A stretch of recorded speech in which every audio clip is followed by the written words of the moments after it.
क्या आपने कभी महसूस किया है कि कुछ लोग बिना किसी विशेष प्रयास के भी जीवन में शांति, आनंद और सफलता प्राप्त कर लेते हैं, जबकि कुछ लोग एक बार गिरकर पूरी जिंदगी किस्मत को दोष देते रहते हैं। वो हर दिन संघर्ष करते हैं, पूजा भी करते हैं, मेहनत भी करते हैं, लेकिन फिर भी जीवन में अंधेरा बना रहता है।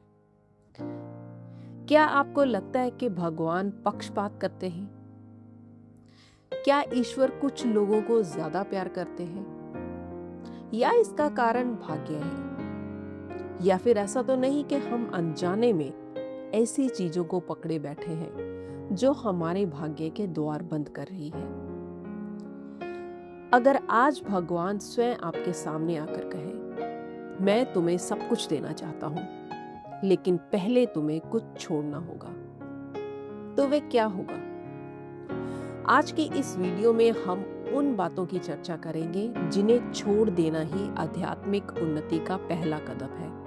और विश्वास कीजिए, यदि आपने इनमें से केवल एक बात भी अपने जीवन से हटा दी, तो आपका भाग्य नहीं, आपका पूरा जीवन बदलने लगेगा। सबसे पहले, शिकायत करना छोड़ दो। दोस्तों, एक बार एक व्यक्ति भगवान के पास गया। उसने कहा, प्रभु, मेरी जिंदगी में कुछ भी अच्छा नहीं है। भगवान मुस्कुराए और बोले, जो कुछ अच्छा है, क्या उसके लिए कभी धन्यवाद दिया? वे व्यक्ति चुप हो गया। दोस्तों, हमारी सबसे बड़ी समस्या ये नहीं है कि हमारे पास कम है। समस्या ये है कि जो हमारे पास है उसकी कदर नहीं है। हम सांस को सामान्य समझते हैं, परिवार को सामान्य समझते हैं, स्वस्थ शरीर को सामान्य समझते हैं, लेकिन जब इनमें से कुछ छिन जाता है तब उसकी कीमत समझ आती है। याद रखिए, जिस व्यक्ति के भीतर शिकायत रहती है उसके भीतर कृपा टिक नहीं पाती, और जिस व्यक्ति के भीतर कृतज्ञता होती है उसके जीवन में चमत्कार आने लगते हैं। दूसरों की आलोचना करना छोड़ दो। जब हम किसी की आलोचना करते हैं तो वास्तव में हम अपने मन की अशुद्धि प्रकट कर रहे होते हैं। जिस व्यक्ति का मन शांत होता है वे किसी को नीचा दिखाने में आनंद नहीं लेता। संत कबीर जी ने कहा था, बुरा जो देखन मैं चला, बुरा न मिला कोई। सच्चा आध्यात्मिक व्यक्ति दूसरों की गलतियों से अधिक अपनी कमियों को देखता है, और यही उसका उत्थान कर देता है। खुद की तुलना दूसरों से करना छोड़ दो।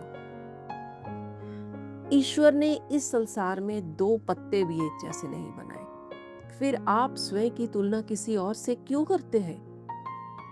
तुलना का अर्थ है ईश्वर की रचना पर प्रश्न उठाना। हर आत्मा की यात्रा अलग है।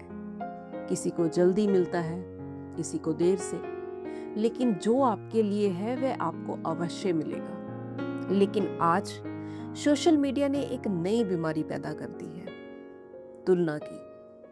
कोई नई कार खरीदता है, हम दुखी हो जाते हैं।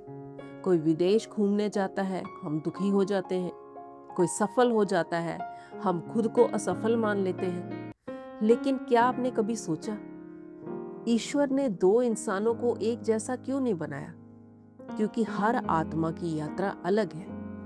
आपका रास्ता आपका है, उनका रास्ता उनका है।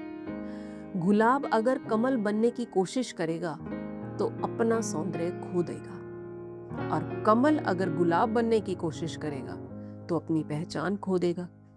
इसीलिए तुलना मत करो, खुद को पहचानो। अतीत को पकड़े रखना छोड़ दो। कुछ लोग जीते कम हैं, लेकिन यादें ज्यादा जीते हैं। 10 साल पहले किसी ने अपमान किया था, आज भी याद है। किसी ने धोखा दिया था, आज भी दर्द है। किसी ने साथ छोड़ा था, आज भी मन रोता है। लेकिन सोचिए, अगर आपके हाथ में जलता हुआ कोयला हो तो सबसे ज्यादा कौन जलेगा? आप। अतीत भी ऐसा ही कोयला है जिसे हम दूसरों के लिए पकड़ते हैं, लेकिन जलते खुद हैं। जीवन आगे बढ़ चुका है, अब आपको भी आगे बढ़ना होगा। हर बात पर डरना छोड़ दो। डर इंसान की सबसे बड़ी जेल है। अधिकतर लोग असफलता से नहीं हारते, डर से हारते हैं। डर क्या है? एक ऐसी घटना जो अभी हुई ही नहीं। हम भविष्य की कल्पना करते हैं और उसी कल्पना से डर जाते हैं। आध्यात्मिक सत्य कहता है, जहां विश्वास होता है वहां भय नहीं होता, और जहां भय होता है वहां विश्वास अधूरा होता है। इसीलिए डर को नहीं, विश्वास को बड़ा बनाओ। लोगों को खुश करने की आदत छोड़ दो। ये दुनिया कभी पूरी तरह खुश नहीं होगी। आप सबके लिए अच्छा करो, फिर भी आलोचना होगी। सबकी मदद करो, फिर भी शिकायत होगी। इसीलिए अपनी पूरी जिंदगी दूसरों की स्वीकृति पाने में मत गवाओ। याद रखो, ईश्वर ने आपको किसी की नकल बनने के लिए नहीं भेजा। उन्होंने आपको अपनी पहचान बनाने के लिए भेजा है। स्वयं को कमजोर समझना छोड़ दो। ये शायद सबसे बड़ा पाप है। जब इंसान खुद को कमजोर मान लेता है तो उसकी सारी शक्तियां सो जाती हैं। एक बीज को देखिए, ऊपर से छोटा, कमजोर, साधारण, लेकिन उसी बीज के भीतर एक विशाल वृक्ष छिपा होता है। उसी प्रकार आपके भीतर भी एक ऐसी शक्ति है जिसका शायद आपको अंदाजा भी नहीं। हर चीज को नियंत्रित करने की कोशिश छोड़ दो। दोस्तों, जीवन को पकड़कर नहीं जिया जा सकता, जीवन को स्वीकार करके जिया जाता है। नदी बहती है, हवा चलती है, सूरज उगता है। कभी किसी ने इन्हें आदेश नहीं दिया, फिर भी सब कुछ व्यवस्थित है। आप भी हर चीज को नियंत्रित करने की कोशिश मत करो। कुछ चीजें ईश्वर पर छोड़ दो। परिणाम की चिंता छोड़ दो। आज अधिकांश लोग काम कम करते हैं, चिंता ज्यादा करते हैं। अगर असफल हो गया तो, अगर लोग हंसे तो, अगर नहीं हुआ तो, लेकिन ये अगर ही इंसान को रोक देता है। भगवत गीता कहती है, कर्म करो, फल ईश्वर पर छोड़ दो। जब आप पूरे मन से कर्म करते हैं तो परिणाम अपने समय पर आता है। अहंकार छोड़ दो। जैसे जैसे इंसान सफल होता है, वैसे वैसे उसके भीतर अहंकार आगे आने लगता है। उसे लगता है सब कुछ मैंने किया है। लेकिन सच्चाई क्या है? जिस सांस पर आपका नियंत्रण नहीं, उस जीवन पर गर्व कैसा? जिस व्यक्ति ने विनम्रता सीख ली, उसके लिए आगे बढ़ना आसान हो जाता है। अब आता है सबसे गहरा हिस्सा, खुद को ईश्वर से अलग समझना छोड़ दो। और अब ये बात जो शायद इस पूरी वीडियो का सबसे महत्वपूर्ण संदेश है, आप अकेले नहीं हैं। आप कभी अकेले थे ही नहीं। जिस शक्ति ने आपको बनाया है, वही शक्ति इस क्षण भी आपके भीतर काम कर रही है। लेकिन समस्या ये है कि हम बाहर इतना शोर सुनते हैं कि भीतर की आवाज सुन ही नहीं पाते। हम दुनिया बदलने में लगे रहते हैं, जबकि बदलाव भीतर से शुरू होता है। जिस दिन आपने अपने भीतर झांकना शुरू कर दिया, उस दिन आपको समझ आने लगेगा कि भाग्य बदलने का अर्थ परिस्थितियां बदलना नहीं है। भाग्य बदलने का अर्थ है चेतना का बदल जाना।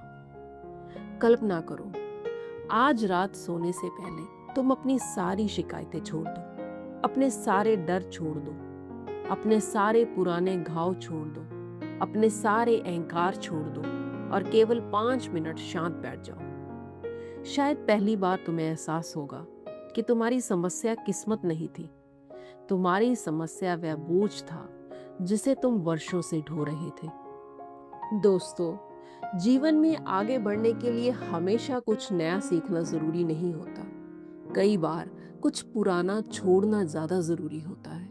शिकायत छोड़ दो, तुलना छोड़ दो, डर छोड़ दो, अहंकार छोड़ दो और ईश्वर पर भरोसा करना शुरू कर दो।